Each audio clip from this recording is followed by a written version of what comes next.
Ako nga pala si Juan, isang simpleng magsasaka sa aming bayan. Ang buhay namin dito ay pauli-ulit pero hindi boring. Sa mga araw na lumilipas, nakasanayan ko na ang tunog ng kalabaw sa umaga, ang init ng araw sa tanghali, at ang lamig ng hangin sa gabi. Pero sino nga ba ang mag-aakala na ang simpleng pamumuhay na ito ay magiging bahagi ng isang kwento na puno ng misteryo at inspirasyon? Isang umaga, habang nag-aararo ako sa aming munting sakahan, narinig ko ang mga sigawan mula sa kabilang baryo. Sa umpisa, inisip ko na baka may fiesta at nagkakasayahan lang sila. Pero sa pagdaan ng oras, ang sigaw ay nagiging mas malakas, mas desperado. Hanggang sa nagising ang aking takot, hindi ito basta sigawan, kundi sigaw ng sakuna. Bumaba ako sa sakahan at nagmamadaling tumakbo patungo sa baryo. Sa aking pagdating, nakita ko ang mga kalabaw at mga tao na nagkakagulo. Ang tubig ay umapaw mula sa ilog at sa isang iglap, nalulunod ang mga bahay, taniman at mga pangarap. Ang baha ay tila walang kapatawaran, walang awa. Sa gitna ng kaguluhan, nakita ko si Pedro, ang pinsan kong matagal ko nang hindi nakakausap dahil sa isang matagal na alitan. Nakatingin siya sa akin at sa kanyang mga mata ay ang parehong takot na nararamdaman ko. Pareho kaming nagkibit balikat at sa isang simpleng senyas, nagpasya kaming magtulungan. Hindi ko alam kung saan kami magsisimula. Napakarami ng nasira, napakarami ng nawala. Pero sa bawat hakbang namin, nakita namin ang mga tao sa paligid, mga kapitbahay, kaibigan, pamilya, lahat ay nagkaisa para sa iisang layunin, ang muling bumangon. Sa kabila ng lahat ng pag-aalinlangan, naramdaman ko ang pag-asang bumubukal sa aking puso. Sa aming paglalakbay, natutunan ko ang halaga ng pagkakaisa. Ang simpleng pagtulong sa kapwa ay nagiging napakalaking bagay, lalo na sa panahon ng krisis. Sa bawat araw na lumipas, unti-unti naming naibalik ang sigla ng aming bayan. Pero sa kabila ng lahat ng ito, may isang bagay pa rin na bumabagabag sa akin, ang misteryosong pagkilos ng baha. Sa isang gabi, habang kami ay nagpapahinga sa ilalim ng puno ng mangga, napansin ko ang kakaibang tunog mula sa malayo. Isang tunog na tila bumubulong ng mga misteryo. Nagkatinginan kami ni Pedro at sa aming mga mata ay nag-aalab ang tanong. Ano ang tunay na dahilan ng baha? Sino o ano ang nasa likod nito? Sa mga susunod na araw, hindi kami tumigil sa pagtulong sa aming komunidad. Pero sa likod ng aming mga isip, alam namin na may mas malalim pa kaming dapat tuklasin. Sa aming pag-iimbestiga, unti-unti naming natutuklasan ang mga bagay na hindi namin inaasahan. Mga lihim na nagkukubli sa likod ng sakuna. Sa aming paglalakbay, nakita namin ang mga palatandaan ng isang malalim na misteryo. Mga kakaibang marka sa lupa, mga kwento ng matatandang tila walang saysay pero puno ng kahulugan. Sa bawat pag-usad namin, nararamdaman ko ang lalim ng koneksyon namin ni Pedro at ang pag-asa na unti-unting bumubuo. Ngunit sa isang hindi inaasahang pagkakataon, may isang pangyayari na nagbago sa lahat. Sa gitna ng aming pag-iimbestiga, may isang bagay na lumitaw, isang pahiwatig na maaaring magbago sa aming pananaw sa buong trahedya. Pagkatapos ng malagim na bagyo at pagbaha, ang aming baryo ay tila nawala ng kulay. Ang mga palayan na dati luntian at sagana ay natakpan ng putik at mga durog na halaman. Ang mga bahay ay nasira at ang mga tao ay tila nawalan ng pag-asa. Ako si Nardo at kasama ng aking pinsan na si Lando, kami ay mga magsasakang tila nawalan na ng kabuhayan. Ngunit sa kabila ng pinsalang dulot ng kalamidad, may natutunan kaming mahalagang aral. Hindi namin ito kayang lampasan ng kami-kami lang. Kaya't pinasya naming magtulungan hindi lamang sa aming pamilya kundi sa buong komunidad. Sa pagkakaisa nakita namin ang pag-asa. Nagsimula kami sa pamamagitan ng pag-oorganisa ng isang pulong sa baryo. Sa gitna ng simpleng kubo na naitayo namin mula sa mga natirang kahoy at yero, nagtipon-tipon ang mga tao. Tahimik ang bawat isa, tila ba pinapakinggan ang huni ng kalikasan na ngayoy muling bumabalik sa dati. Mga kababayan, panimula ni Lando na may kasamang nangiti. Hindi ko na kayo bibigyan ng mahabang talumpati. Ngunit nais naming iparating ni Nardo na mayroon tayong magagawa. Hindi natin kailangan ng mayamang tagalabas upang bumangon. Nandito tayo para sa isa't isa. Iba ang pakiramdam ng marinig ang mga salitang iyon mula sa aking pinsan. Nakita ko ang pagliwanag ng mga mata ng mga tao at naramdaman ko ang pag-asa na unti-unting bumabalik sa kanilang mga puso. Nagambag kami ng aming mga natitirang binhi para muling simulan ang pagtatanim. Sa tulong ng mga kababaeng nagboluntaryo, nagsimula kaming maglinis ng mga putik sa paligid at magtanim ng mga punla. Kahit mahirap at nakakapagod, ang pakikipagtulungan ng bawat isa ay nagbigay ng kakaibang enerhiya na tila ba isang bagong simula.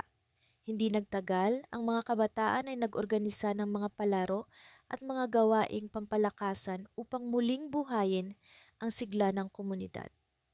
Ang mga matatandang babae ay nagluto ng mga simpleng pagkain mula sa natitirang mga ani at ibinahagi sa mga nagtatrabaho. Ang bawat isa ay nagbigay ng kung ano ang kaya nilang ibigay at unti-unting bumalik ang kulay sa aming baryo. Isang umaga, habang abala kami ni Lando sa pagtatanim, may narinig kaming kakaibang ingay mula sa di kalayuan. Tumigil kami sandali at nagmasid. Sa aming pagkamangha, nakita namin ang isang grupo ng mga hindi pamilyar na tao. Naka-uniforme at may dalang mga kagamitan. Lumapit sila at nagpakilala. Sila pala ay mga voluntaryo mula sa lungsod na nakarinig ng aming sitwasyon at nagnais na tumulong. May dalang mga kagamitan para sa pagsasaayos ng mga bahay at ilang supply na pagkain at damit. Habang nakikipag-usap sa kanila, hindi ko maiwasang mapansin ang kakaibang kislap sa mga mata ni Lando. Para bang may iba siyang iniisip, ngunit hindi ko na inusisa pa. Sa tulong ng mga voluntaryo, mas naging mabilis ang pagbangon ng aming baryo. Ang mga kabahayan ay unti-unting naisaayos at ang mga palayan ay muling nabuhay. Ang baryo na minsang tahimik at puno ng kalungkutan ay muling nagkaroon ng sigla at pag-asa. Ngunit sa kabila ng aming tagumpay, may isang bagay na hindi ko naintindihan. Isang gabi, habang kami ay nag-uusap ni Lando sa ilalim ng buwan, bigla niya akong kinausap tungkol sa isang bagay na hindi ko inaasahan. Nardo, alam mo ba kung bakit parang may ibang damdamin akong nararamdaman simula nang dumating ang mga voluntaryo? Tanong niya habang nakatingin sa malayo. Ano iyon, Lando? Sagot ko. Ramdam ko ang kanyang pag-aalinlangan. May isa sa kanila, si Karina, na tila may kakaibang dating sa akin. Parang matagal na kaming magkakilala. Ngunit hindi ko alam kung paano o saan. Natahimik ako, nag-iisip ng sasabihin. Sa kabila ng aming tagumpay sa pagbangon ng baryo, tila may ibang kwento na nag-uumpisa sa pagitan ni Lando at ng isang voluntaryo. Hindi ko alam kung ito ay magdudulot ng saya o higit pang komplikasyon sa aming buhay. Sa ilalim ng malamlam na liwanag ng buwan, naiwan akong nag-iisip. Ano kaya ang hatid ng bagong kwento sa aming buhay? At paano kaya ito makakaapekto sa pagkakaisa na matagal naming inasam at pinagsikapan? Sa aming pagbalik sa baryo, ang tanawin ng pagkawasak ay lalong tumambad sa amin.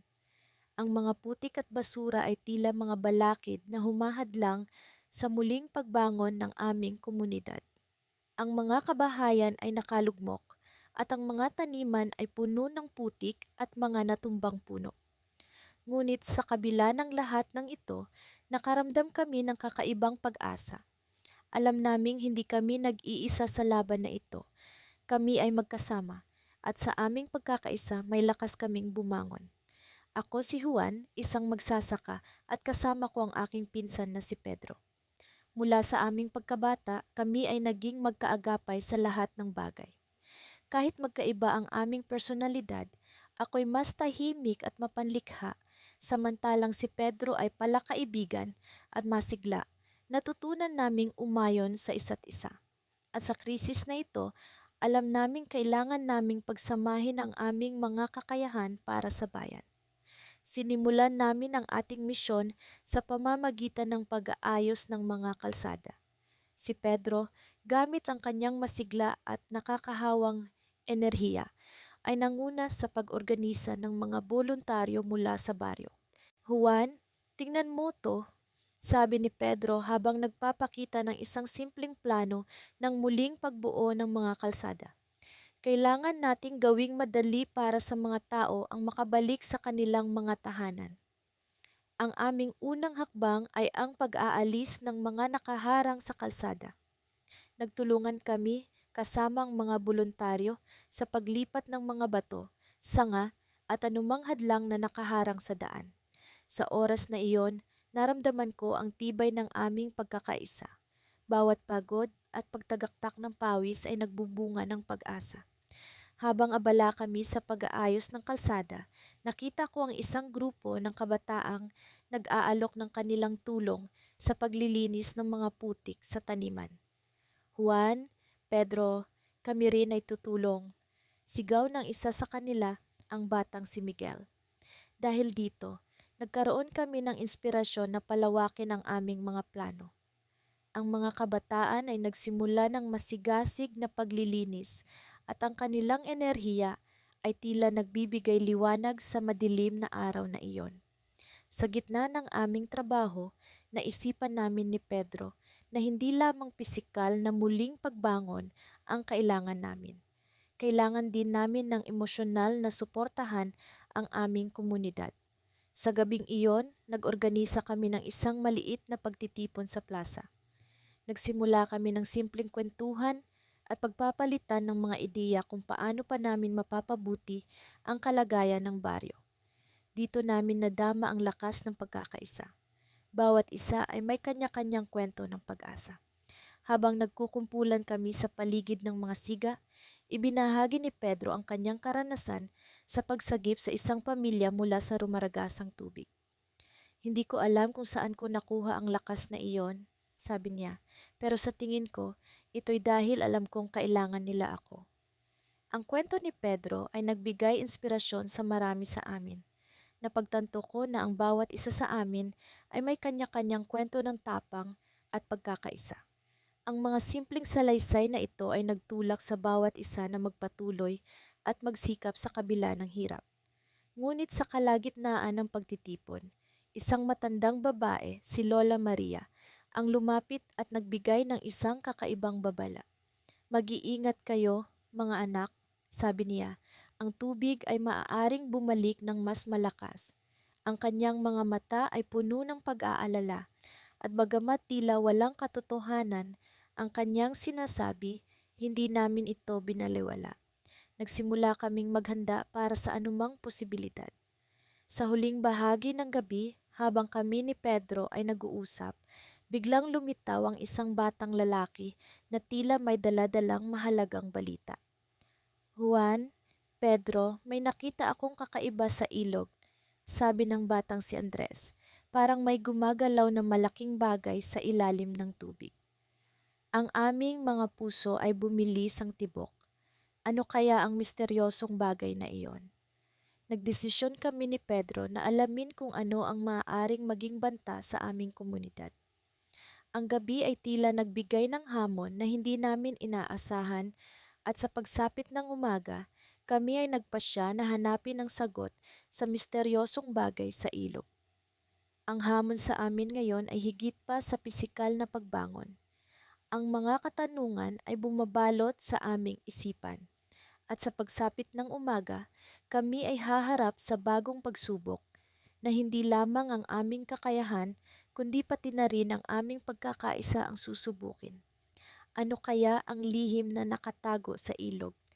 Tuluyan na bang magbabalik ang tubig na maaaring magdulot ng panibagong sakuna? Maraming tanong, ngunit isa lang ang sigurado. Sa kabila ng lahat ng ito, kami ay magkasama. Ako si Pedro at sa paglipas ng mga araw ay tila unti-unting bumabalik ang liwanag sa aming bayan. Kasama ko ang aking pinsang si Juan, pinilit naming buuing muli ang aming mga pangarap matapos ang mapaminsalang baha na sumira sa aming mga taniman at tahanan. Sa tuwing nagkukwentuhan kami sa ilalim ng naglalakihang puno ng mangga, naalala namin ang aming mga lolo at lola na nagturo sa amin ng halaga ng pagtutulungan at pagkakaisa. Isang umaga, habang kami nag-aayos ng mga nabuwal na punong kahoy, napansin ko ang kakaibang sigla sa mga mata ni Juan. Pedro, sambit niya, naisip ko na kailangan nating gumawa ng mas malaking hakbang. Hindi sapat na inaayos lang natin ang ating mga sarili. Ang bayan natin ang tunay na nangangailangan ng tulong. Napag-isip-isip ko ang kanyang sinabi. Tama si Juan, hindi lang kami ang sinagasaan ng dilubyo. Halos lahat sa komunidad ay nawalan. Ang mga ngiti ng aming mga kapitbahay ay tila nawala at ang kanilang mga mata ay puno ng pag-aalala sa kinabukasan. Ano ang nasa isip mo, Juan? Tanong ko sa kanya habang pinupunasan ang pawis sa aking noo. Mag-organisa tayo ng pagtutulungan, sagot niya, isang malaking araw ng bayanihan kung saan lahat ay magtutulungan para sa isa't isa. Pagsama-samahin natin ang ating mga kakayahan at lakas upang ibangon muli ang ating komunidad. Nabuhayan ako ng loob sa kanyang mungkahi. Agad naming tinipon ang mga kababayan sa plaza kinahapunan. Sa ilalim ng mainit na sikat ng araw, ipinaliwanag ni Juan ang aming plano. Hindi tayo magwawagi kung kanya-kanya tayo. Kailangan natin ng isang araw kung saan lahat ay magtutulong-tulong. Magtanim tayo ng mga bagong pananim, ayusin ang mga nasirang tahanan, at magbigay ng mga pangunahing pangangailangan sa mga higit na naapektuhan. Nagsimula kaming mag-organisa ng mga grupo. Ang mga kalalakihan, kabilang ako, ay naatasang ayusin ang mga daan at tulay na nasira. Ang mga kababaihan naman ay nagtipon ng mga pagkain at damit na ipamamahagi sa mga nangangailangan. Ang mga kabataan ay nagboluntaryo para sa paglilinis ng mga pampublikong lugar at pagtatanim ng mga bagong puno. Habang papalapit ang araw ng bayanihan, naramdaman ko ang pagbalik ng sigla at pag-asa sa aming bayan. Ngunit, sa kabila ng aming kasiyahan, hindi ko maiwasang makaramdam ng kaba. Isang gabi, ilang araw bago ang itinakdang araw, nakatanggap kami ng balita mula sa mga matatanda ng aming bayan. Pedro, Juan, bungad ng isang matandang babae, may mga ulat na may parating na bagyo. Sinasabi na mas malakas pa ito kaysa sa nakaraang baha. Natigilan kami ni Juan. Sa kabila ng aming mga paghahanda, isang panibagong pagsubok na naman ba ang haharapin namin. Ngunit hindi kami nagpatinag. Hindi tayo susuko, sabi ko. Kailangan nating magpatuloy, ngunit maging handa rin sa maaaring mangyari. Sa gitna ng dilim ng gabi, nagplano kami ni Juan kung paano haharapin ang paparating na bagyo. Naisip namin na gamitin ang araw ng bayanihan, hindi lamang para sa pagbangon, kundi para rin sa paghahanda sa paparating na panganib. Ipinaalam namin ito sa mga kababayan at sa halip na panghinaan ng loob, mas lalo silang nagkaisa. Dumating ang araw ng bayanihan. Ang bawat isa ay abala sa kani-kanilang gawain at sa kabila ng banta ng paparating na bagyo, ramdam ang diwa ng pagsasama-sama. Nagtulungan kaming maglagay ng mga sandbags sa paligid ng mga bahay. Nagtabas ng mga sanga ng puno na maaaring makasira. At tiniyak na ang mga kanal ay malinis at hindi barado. Nang matapos ang araw, napuno ng saya at pag-asa ang aming mga puso. Ngunit habang pinagmamasdan ko ang paglubog ng araw, isang kakaibang pakiramdam ang bumalot sa akin. Pakiramdam ko ay may naitatagong mensahe ang kalikasan, isang bagay na hindi ko pa lubos na maunawaan. Kinabukasan nang bumuhos ang unang patak ng ulan ng paparating na bagyo, lumabas kami ni Juan sa aming bahay upang tiyakin na handa ang lahat. Ngunit sa aming paglalakad sa gitna ng ulan, nakaramdam ako ng kakaiba. Isang matandang na lalaki ang lumapit sa amin. Pedro, Juan, sabi niya, may isang lihim na dapat ninyong malaman. Ang tunay na dahilan ng mga nagdaang dilubyo ay hindi lamang likas na kalamidad. Napatingin kami ni Juan sa isa't isa, naguguluhan at nagtataka. Ano ang ibig sabihin ng matanda? Sa gitna ng ulan at hangin, isang bagong palaisipan ang nagbukas sa aming harapan at sa kabila ng mga pagsubok na aming hinarap, alam naming isang mas malalim na hiwaga ang naghihintay na aming tuklasin. Sa wakas dumating ang araw na pinakahihintay ng lahat sa aming munting baryo.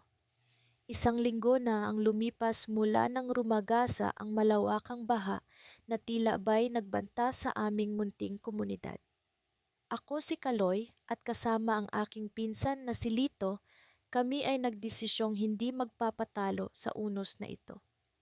Sa kabila ng mga pagsubok, nagkaisa kaming tumulong sa aming mga kababayan.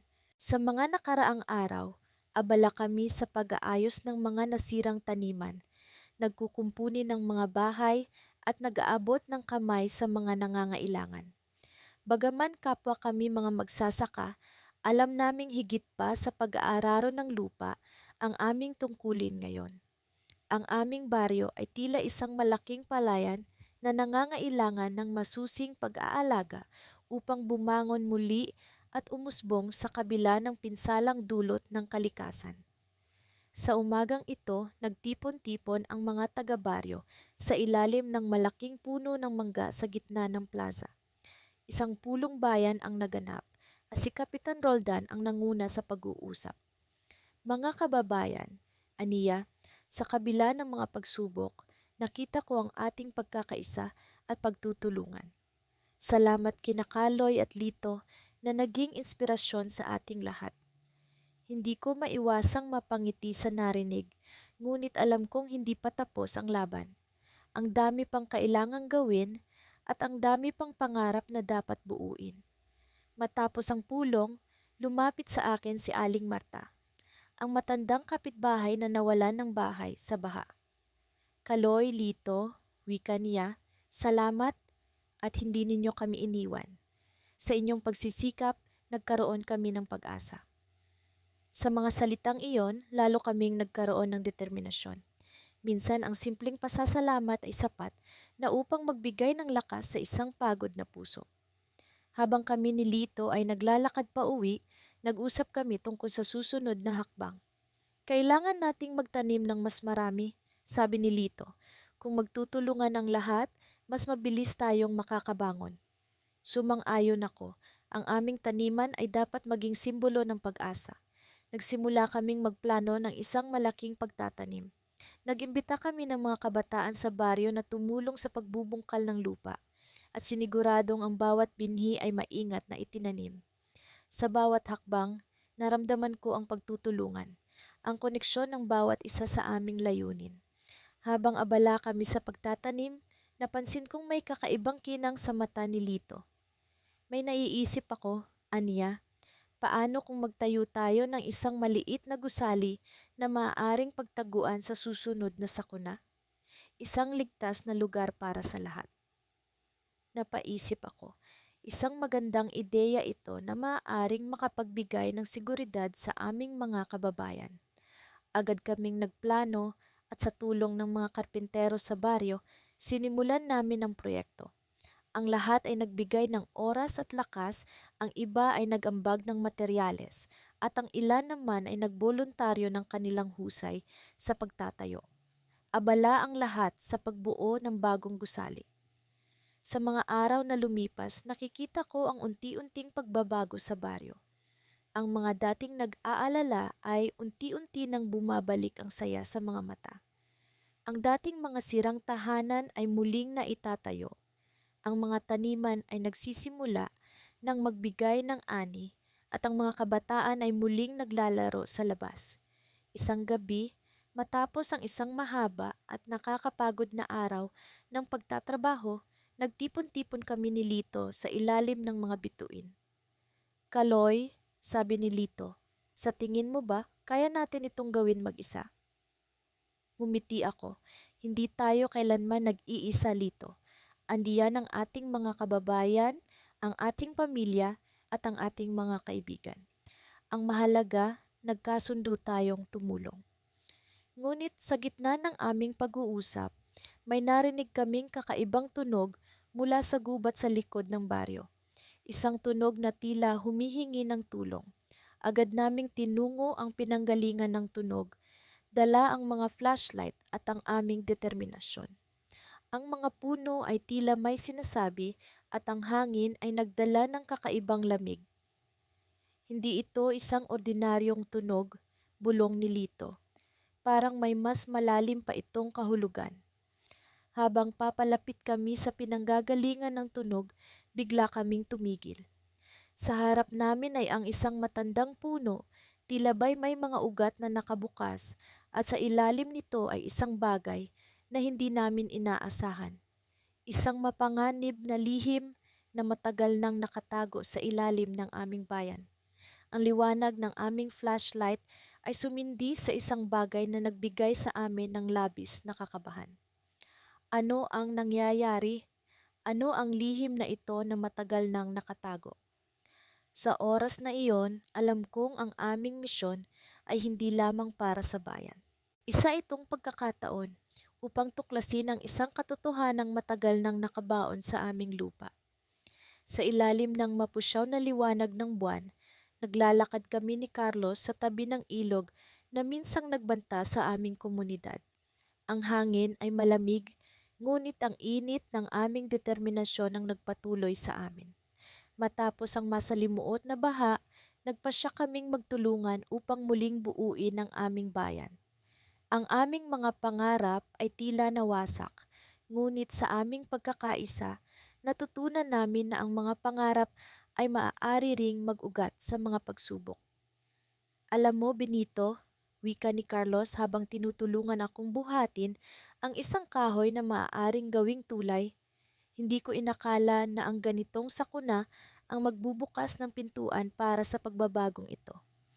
Tumango ako, iniisip ang mga araw na ginugol namin sa pag-aayos ng mga nasirang tahanan, sa pagtulong sa mga kababayan na bumangon mula sa pagkakalugmok. Sa kabila ng hirap, naroon ang pag-asa.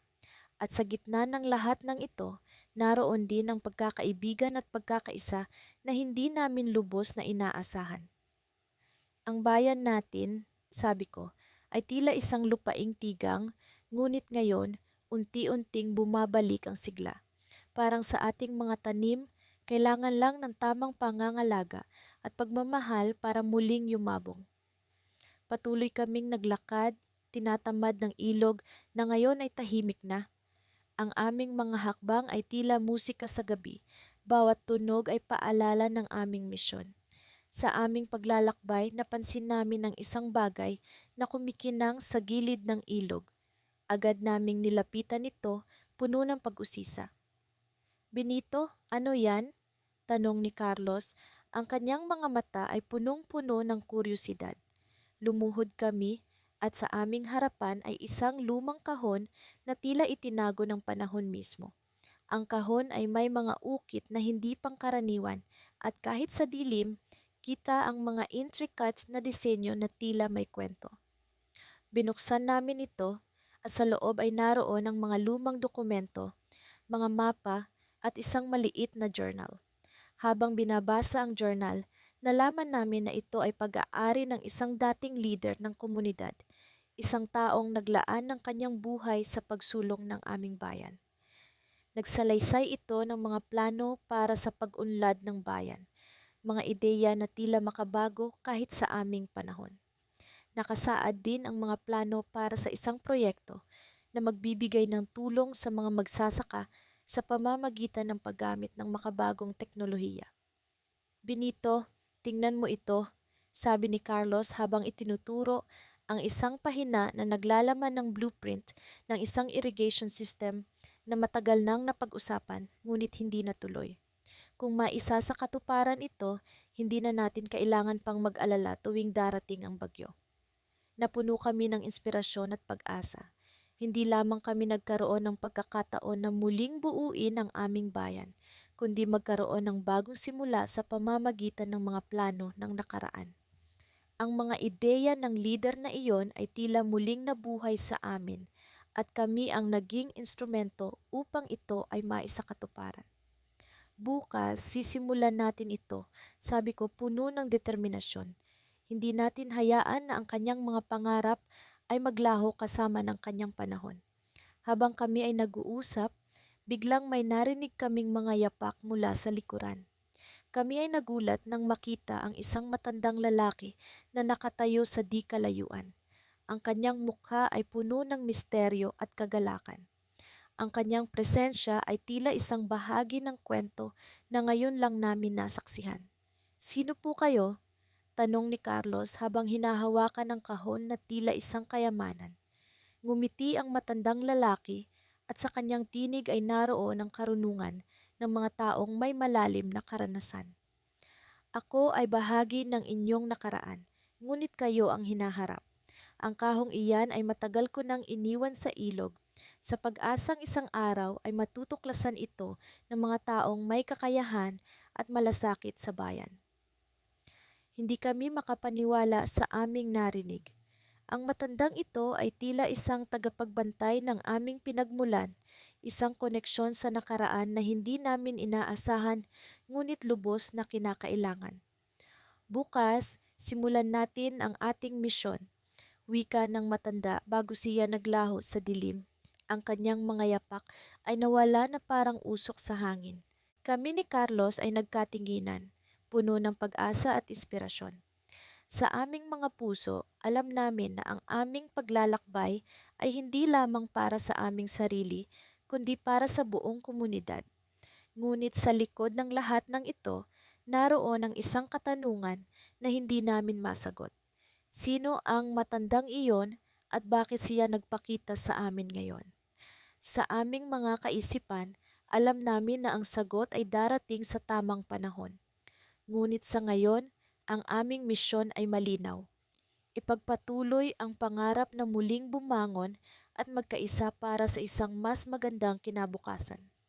Minsan, sa isang maliit na baryo na palagi na lang binabaha tuwing tag-ulan, may dalawang magpinsang sina Andres at Mario. Pareho kaming magsasaka ngunit magkaiba ang aming pananaw sa buhay. Si Andres ay madalas na masaya at palaging may ngiti sa labi, kahit na sa mga panahong mahirap. Samantalang ako, si Mario, ay palaging nag-aalala at madalas na nagdududa sa kakayahan ng aming baryo na makabangon mula sa mga sakuna. Nang bumuhos ang walang tigil na ulan na nagdulot ng matinding pagbaha, muling lumubog ang aming mga palayan. Ang mga tanim na palay ay mistulang mga nawawalang kaluluwa sa ilalim ng tubig. Sa pag-ahon ng araw, bumulaga sa amin ang pinsala, mga bahay na nawasak, mga alagang hayop na nalunod, at mga tao na nawala ng pag-asa. Sa kabila ng lahat, naroon si Andres, abala sa pagtulong sa mga kapitbahay, nagtatayo ng mga pansamantalang silungan at namimigay ng mga pagkain. "Magagawa natin to, Mario. Kailangan lang natin magtulungan," wika ni Andres habang kami ay naglilinis ng putik sa harap ng aming maliit na kubo. Tumango ako, bagamat may pag-aalinlangan pa rin sa aking dibdib. Paano nga ba kami makakabangon kung ang aming pangunahing kabuhayan ay tila nawasak na? Habang lumilipas ang mga araw, unti-unti naming sinimulan ang pagbuo ng mga plano para sa aming baryo. Nagtipon-tipon ang mga tao sa plaza, nag-usap-usap at nagbahaginan ng mga ideya. Ang bawat isa ay may kanya-kanyang mungkahi kung paano kami makakabangon. Si Andres ang naging tagapagsalita, puno ng determinasyon at inspirasyon. "Ang ating lupa ay mayaman sa sustansya. Kahit pa man ito ay palaging binabaha, maaari tayong magtanim ng mga halamang hindi mabilis mabulok sa tubig," sabi ni Andres na nagbigay ng pag-asa sa lahat. Ako naman, bagamat tahimik, ay patuloy na nagmamasid. Nakita ko ang pag-asa sa mga mata ng mga tao at unti-unti nadarama ko rin ito. Ginawa namin ang lahat ng aming makakaya upang makabangon. Nagpatulong kami sa mga eksperto para sa mga bagong uri ng tanim na palay, nagtayo ng mga kanal para sa mas maayos na daloy ng tubig, at nag-organisa ng mga pagsasanay para sa mas makabagong teknik sa pagsasaka. Sa bawat araw na lumipas, unti-unting bumabalik ang sigla ng aming baryo. Ngunit isang gabi, habang kami ni Andres ay nag-uusap sa ilalim ng mga bituin, biglang may dumating na balita mula sa isang kabaryo. Ang ilog na nagbibigay ng irigasyon sa aming mga tanim ay natuyo. Nagkaroon ng pagguho ng lupa sa bundok at ang tubig ay nawala. Isang malagim na balita na tila isang malakas na dagok sa aming muling pagbangon. Nang gabing iyon, hindi ako makatulog. Paano kami makakabangon kung ang ilog na siyang nagbibigay buhay sa aming mga tanim ay tuluyan nang nawala? Habang iniisip ko ito, narinig ko ang mahinang pag-iyak ni Andres mula sa kabilang silid. Sa kabila ng kanyang positibong pananaw, alam ko na nararamdaman niya rin ang bigat ng sitwasyon.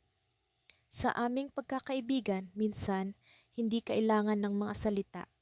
Lumapit ako kay Andres at naupo sa tabi niya. Hindi ko alam kung paano tayo makakabangon ngayon, Andres, ang sabi ko. Inaamin ang aking kahinaan. Ngunit sa gitna ng aming pag-aalala, may biglang kumatok sa pintuan. Si Lola Teles ng kabilang baryo, ang aming matandang leader na palaging may mga kwento ng kababalaghan. May paraan pa, mga apo, sabi niya habang nakangiti.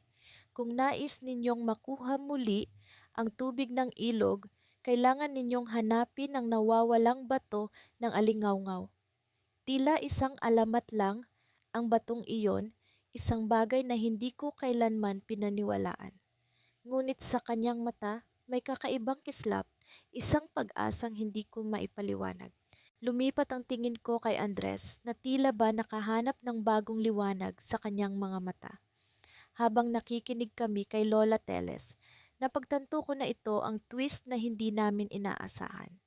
Isang hamon na maaaring magdala sa amin sa bagong yugto ng aming buhay at sa aming baryo. Sa mga oras na iyon, alam ko na ang aming pagsubok ay hindi pa tapos, ngunit may bagong pag-asa na maaari naming yakapin. At sa gitna ng aming pag-aalinlangan at pag-asam, ang kuwento ng nawawalang bato ng alingawngaw ang naging bagong pag-asa ng aming baryo. Ngunit paano nga ba namin ito hahanapin? Saan kami magsisimula? Sa mga tanong na ito, nagsimula ang aming bagong pakikipagsapalaran, isang cliffhanger na nagbukas ng bagong kabanata sa aming buhay. Pagkatapos ng mapaminsalang bagyo na dumaan sa aming maliit na bayan, kami ng pinsan kong si Tony ay nagpasya na magtulungan upang makabangon ang aming komunidad. Pareho kaming mga magsasaka at bagamat wala kaming masyadong kayamanan, alam naming walang maitutumba sa aming tibay ng loob at pagnanasa na makatulong. Sa unang araw ng aming pagsisimula, naglakad kami sa putikan at wasak na mga kalye ng barangay. Halos hindi ko makilala ang aming lugar. Ang mga bahay ay nagkalat na parang mga laruan na tinangay ng alon. Ang mga taniman ay natabunan ng lupa at putik at ang mga tao ay nag-iiyakan, nawawalan ng pag-asa. Tara, kuya, simulan na natin, sabi ni Tony, sabay hawak sa aking balikat. Sa kabila ng mga sugat at pasa sa kanyang katawan, hindi ko nakita ang pagod sa kanyang mga mata. Kaya natin to. Nagsimula kami sa pamamagitan ng paglilinis ng mga kalsada. Isa-isa naming tinanggal ang mga sanga, putik at iba pang kalat na humarang sa daanan. Sa bawat hakbang ng aming paggawa, unti-unting dumami ang mga kapitbahay na sumali sa amin. Nagsimula ang lahat sa iilang tao lamang, ngunit hindi nagtagal ay parang isang malaking pamilya kaming nagtutulungan. Mga bata, matatanda, mga ina at ama. Habang nagtutulungan kami, naramdaman ko ang isang uri ng pag-asa na matagal ko nang hindi naramdaman. Nag-usap-usap kami, nagtawanan at nagbahaginan ng mga kwento. Sa kabila ng hirap, may kung anong saya ang bumabalot sa aming grupo. Huwag kang susuko, Kuya Mario, sambit ni Aling Nena, ang aming kapitbahay na matagal ng biyuda. Ang bayan natin ay tulad ng lupa. Maraming beses na tayong bumagsak, pero lagi tayong bumabangon. Sa mga sumunod na araw, nag-organisa si Tony ng isang maliit na pagtitipon sa plaza. Layunin nitong pag-usapan ang mga susunod na hakbang sa aming pagbangon. Sa ilalim ng liwanag ng isang lumang gasera, sama-sama kaming nagtipon upang magplano. Bawat isa ay nagbigay ng kanilang mga ideya at suhestiyon. Ang mga kabataan ay nagboluntaryo na magtayo ng mga pasamantalang silungan, habang ang mga matatanda naman ay nag-ambag ng kanilang kaalaman sa pagtatanim at pagbuhay ng kabuhayan.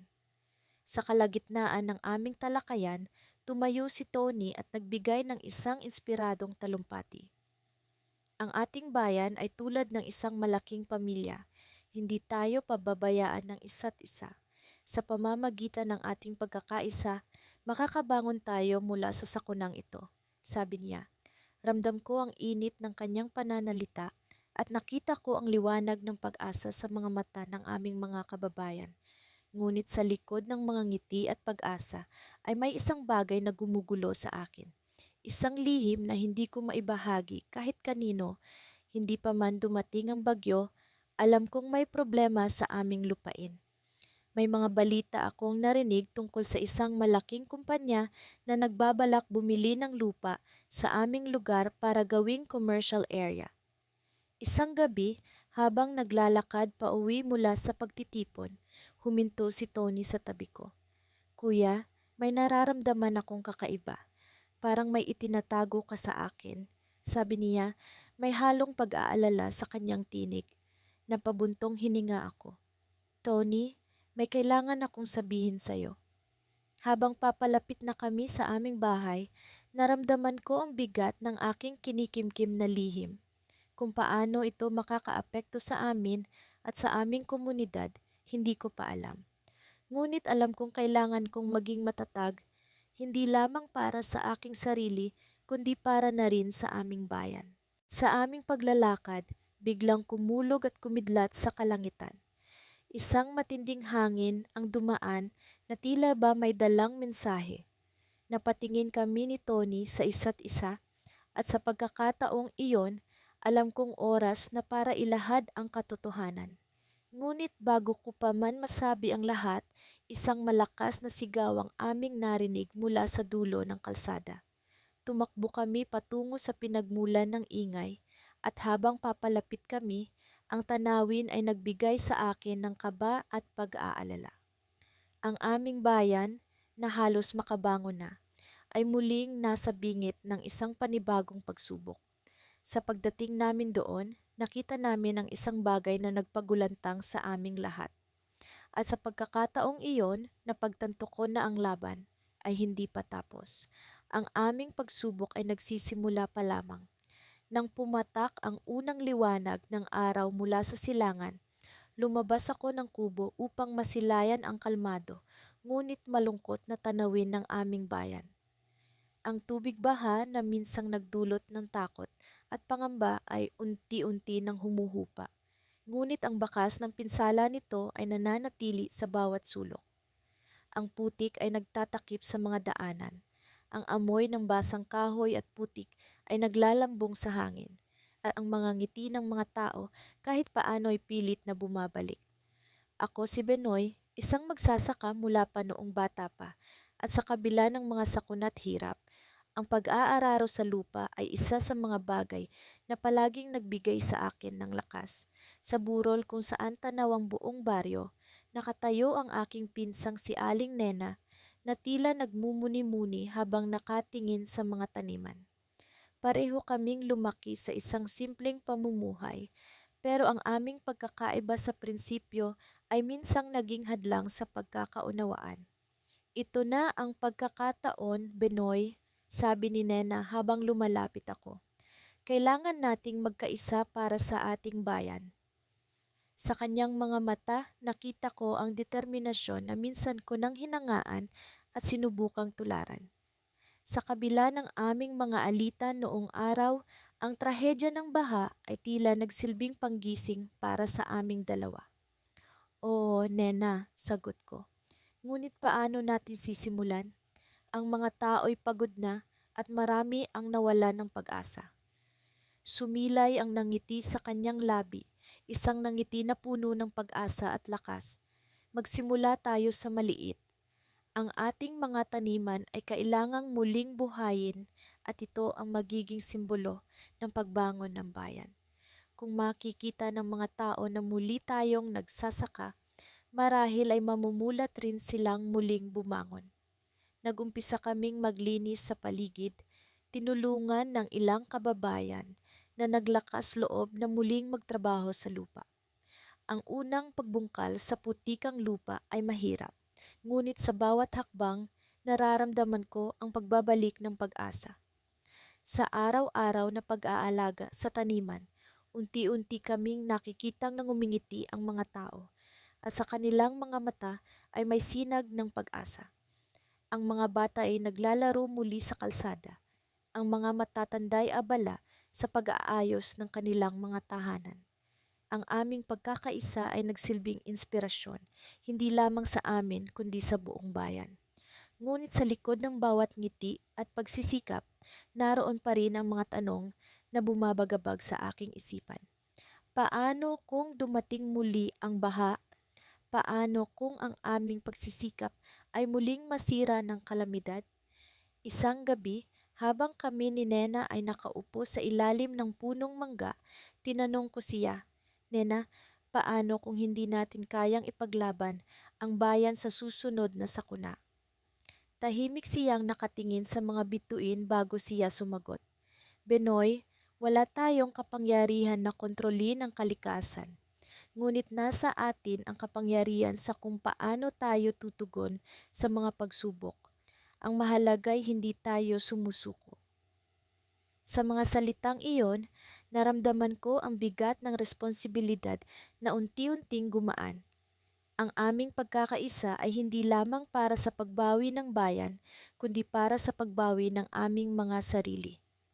Sa kabila ng takot, ang pagkilos na may pag-asa at determinasyon ay higit na makapangyarihan. Habang lumalalim ang gabi, nakaramdam ako ng kakaibang lamig sa hangin. Sumulyap ako kay Nena, tila siya'y may binabalak.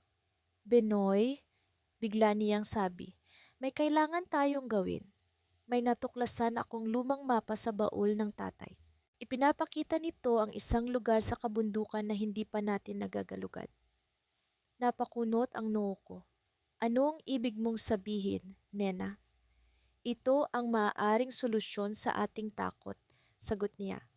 Kung tama ang aking hinala, maaari itong maging lugar ng ating ligtas na pagtakas, pero kailangan natin itong suriin at hindi ko magagawa ng mag-isa. Sa pag-alis ng gabi, isang bagong paglalakbay ang aming sisimulan, hindi lamang para sa kaligtasan, kundi para na rin sa pag-asa ng lahat. Sa likod ng bawat pagsubok, sa kabila ng takot, naroon ang posibilidad na ang aming pagkakaisa ay maghatid sa amin sa bagong simula. Ngunit ang tanong ay, handa ba kaming harapin ang bagong hamon na dala ng lumang mapa? Sa kabila ng takot, kami magpapatuloy. Ngunit sa likod ng bawat hakbang ay naroon ang hindi matukoy na kinabukasan. Ang araw ay sumisilip na sa likod ng mga ulap nang kami ni Kuya Lando ay magising. Ang aming bahay ay isa sa mga pinaka-naapektuhan ng baha. Ang tubig ay umabot hanggang bubong at ang lahat ng aming mga kagamitan ay inaanod. Ngunit sa kabila ng lahat, may kakaibang sigla sa aking dibdib habang ako'y nagbibihis at naghahanda para sa araw na iyon. Juan, handa ka na ba? Tanong ni Kuya Lando habang inaayos ang lumang sombrero na tila'y naging bahagi na ng kanyang pagkatao. Opo, Kuya, sagot ko. Kailangan na nating simulan ang pagtulong sa ating mga kababayan. Naglakad kami patungo sa bayan, dala ang ilang kagamitan na nakuha namin sa aming bahay. Habang naglalakad, hindi ko maiwasang mapansin ang kabuuan ng pinsalang dulot ng baha. Mga bahay na wasak, mga palayan na tila naging dagat. Ngunit sa kabila ng lahat, ang amoy ng putik at ang tunog ng mga taong nagsisigawan ay tila nagbigay ng kakaibang pag-asa sa akin.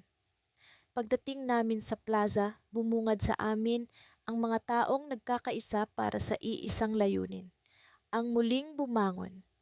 Mga kababayan naming nagtutulungan mula sa pinakamatanda hanggang sa pinakabata. Ang bayan na minsang nahati dahil sa mga di pagkakaunawaan ay tila muling nagkakaisa. Juan, tingnan mo yan, sabi ni Kuya Lando habang itinuturo ang isang grupo ng mga kabataan na naglilinis ng mga kalat. Sila ang pag-asa ng ating bayan.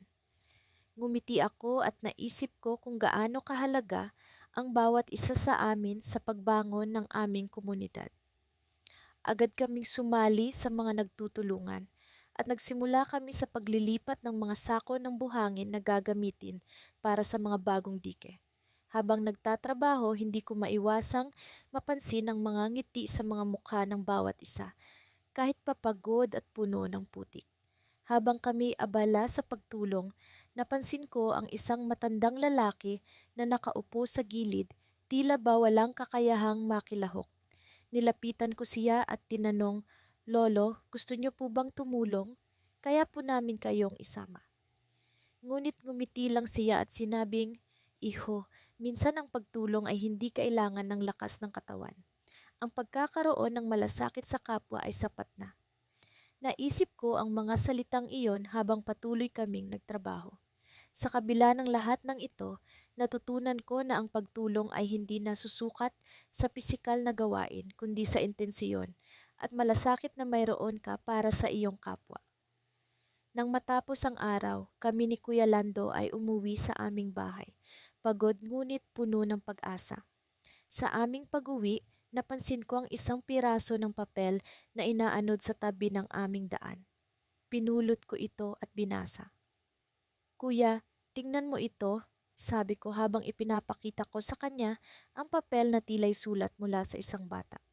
Nakasaad doon, "Salamat sa lahat ng tumulong. Dahil sa inyo, may pag-asa kaming makabangon muli." Ngumiti si Kuya Lando at sinabing, "Juan, ang bawat maliit na bagay na ginagawa natin ay may malaking epekto sa iba. Hindi man natin makita ngayon, pero darating ang araw na mararamdaman natin ang bunga nito." At sa mga salitang iyon, naramdaman ko ang bigat ng responsibilidad sa aking balikat.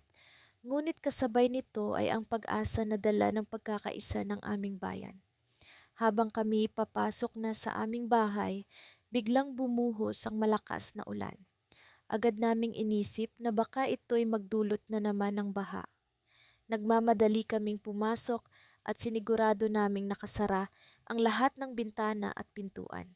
"Juan, sa tingin mo kaya ay babalik ang baha?" Tanong ni Kuya Lando na may halong pag-aalala.